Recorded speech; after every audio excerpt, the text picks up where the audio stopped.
آپ نے فرمایا ہر حال میں میری مانو گے، جی چاہے یا نہ چاہے۔ کتنی آج کی نسل ہو، کیوں نہیں یہ کرتے ہو؟ میرے نبی کی سنت ہے، جی دل نہیں کرتا، کہتے ہیں دل نہیں کرتا۔ میرے نبی نے یہ پتہ پہلے دن کاٹ دیا کہ جی چاہے یا نہ چاہے میری اطاعت کرو گے، میری مانو گے۔ اپنے جی کو نکال دو بیچ میں سے، ورنہ گمراہ ہو گئی۔ تو تمہیں کہہ رہا ہوں اپنے جی کو بیچ میں سے نکال دو، میں اپنے آپ کو بھی کہہ رہا ہوں، ورنہ جہنم کے کھڈے کے سوا کوئی جگہ نہیں ہے۔ اپنے نبی کی زندگی پڑھو تو تمہیں پتہ چلے کہ کیا احسان کر گئے اپنی امت پر، وہ کتنا رو کے گئے اپنی امت کے لیے۔ ایک رات آپ دعا کر رہے تھے، یا اللہ ابراہیم علیہ السلام نے تو اس سے کہا فمن تبعنی فإنہ منی ومن عصانی فإنک غفور الرحیم، یا اللہ جو میری مانے وہ مجھ سے ہے، جو میری نہ مانے اب تیرا مسئلہ ہے، وہ پکڑ کر یا معاف کر۔ اور یا اللہ عیسیٰ علیہ السلام نے کہا تھا ان تعذبہم فإنہم عبادک وإن تغفر لہم فإنک انت العزیز الحکیم، یا اللہ تو معاف کر، تیری مرضی، پکڑ کر تیری مرضی، چوائس دے دی۔ اور کہا یا اللہ میں صرف ایک ہی بات کرتا ہوں، امتی امت، میں یہ نہیں کہتا ہوں کہ پکڑ یا چھوڑ، میں کہتا ہوں معاف کر، معاف کر، معاف کر۔ اور آپ کی دھاڑیں نکل گئیں۔ تو جبریل آئے، اللہ نے بھیجا، میرے حبیب آپ کیوں رو رہے ہیں؟ اللہ کو تو پتا تھا کیوں رو رہے ہیں، آپ تک بات پہنچانی تھی کہ جبریل مجھے میری امت کا غم رلا رہا ہے۔ ہم پیدا بھی نہیں ہوئے تھے اور وہ ہمارے لیے رو رہے تھے۔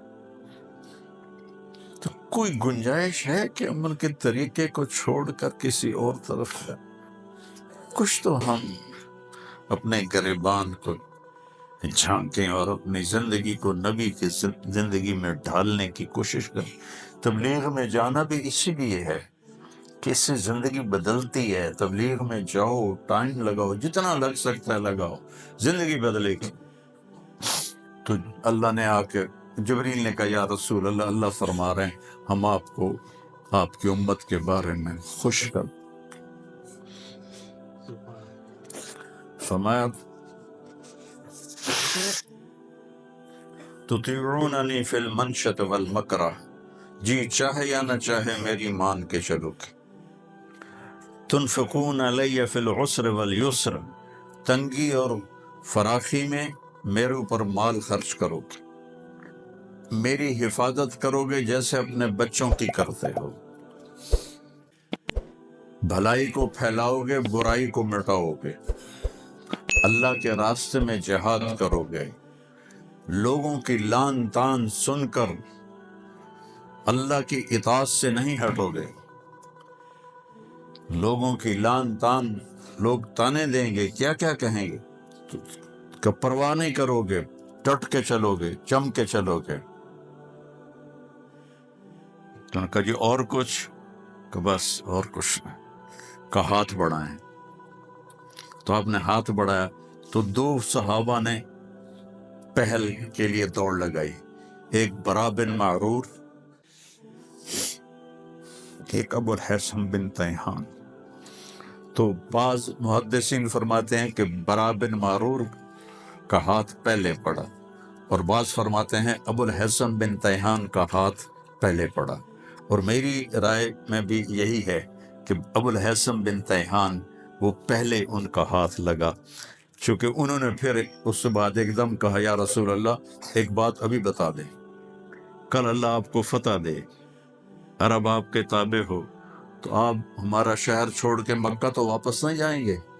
یہ ابو الحسن نے کہا۔ تو آپ مسکرائے، کہا میرا جینا بھی تمہارے ساتھ ہے اور میرا مرنا بھی تمہارے ساتھ ہے۔ جب مکہ فتح ہوا تو آپ صفا پہاڑی پہ کھڑے ہو کر آپ نے لمبی دعا کی، تو انصار مدینہ آپس میں سرگوشیاں کرنے لگے، اخذتہ الرأفت ببلدہ، لگتا ہے اللہ کے نبی کو اپنے شہر کی محبت نے پکڑ لیا ہے اور شاید اب یہ مدینہ نہیں واپس جائیں گے۔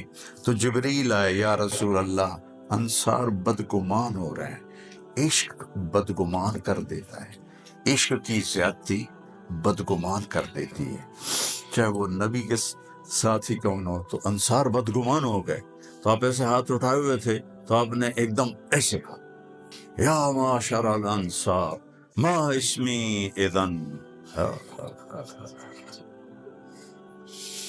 پڑھا کرو یہ کہانیاں، تم پتہ نہیں کیا دیکھتے رہتے ہو، کیا سنتے رہتے ہو، کیا کرتے رہتے ہو، زندگی جیسی دولت کو ضائع کرتے ہو، زندگی جیسی دولت، ایک ایک پائی پہ لڑتے ہو اور زندگی جیسا سرمایہ برباد کرتے ہو۔